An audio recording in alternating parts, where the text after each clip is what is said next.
Picard. Quel mystère juste avant la pub quand Ombline nous dit les ratons laveurs ont envahi la Haute-Loire. On dirait un message codé comme ça. Bonjour Fanny Agostini. Bonjour Mathieu, La c'est pas Haute-Loire, codé. ça vous connaît, l'Auvergne où vous êtes installé dans cette ferme pédagogique désormais et on vous retrouve tous les matins, notre rendez-vous à la ferme. À la campagne, Fanny, on a coutume de dire qu'il y a plus de vaches que d'habitants. Mais chez vous, en Haute-Loire, vous nous dites qu'il y aurait plus de ratons laveurs que d'habitants. Une invasion que nous devons aux GIs américains.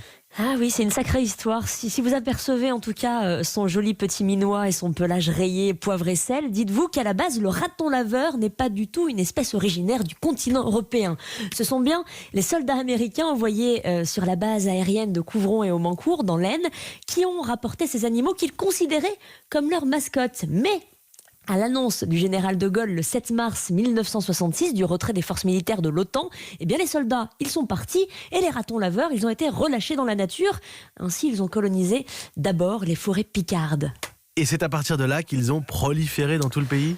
Tout à fait, avec l'Aisne, la Gironde et l'Auvergne comme bastions, comme principaux bassins de résidence. Et aujourd'hui, il y en a en Haute-Loire, mais il y en a un peu partout. Sur le plan national, le raton est classé comme une espèce exotique envahissante et même une espèce préoccupante par l'Union européenne.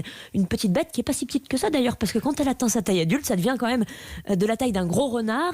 Elle est réputée pour sa fécondité, elle est capable de mettre au monde tout de même 3 à 8 petits ratonneaux à la fois. Et une espèce qui crée aussi des dommages importants. C'est ça, parce que le problème, c'est que notre raton est un caméléon. Il va chasser sur tous les terrains car il est omnivore.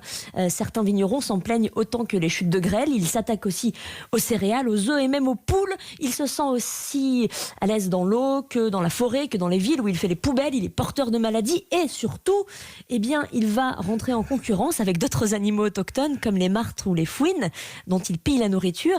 Alors en Amérique, il n'y a pas de problème parce que c'est ça.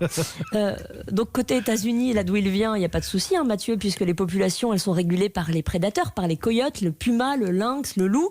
Mais en Europe occidentale, faute de prédateurs, eh bien, il a le champ totalement libre et c'est tout là le problème. Alors rappelons que pour préserver la biodiversité locale et maximiser la biodiversité mondiale, l'introduction d'espèces est souvent à éviter.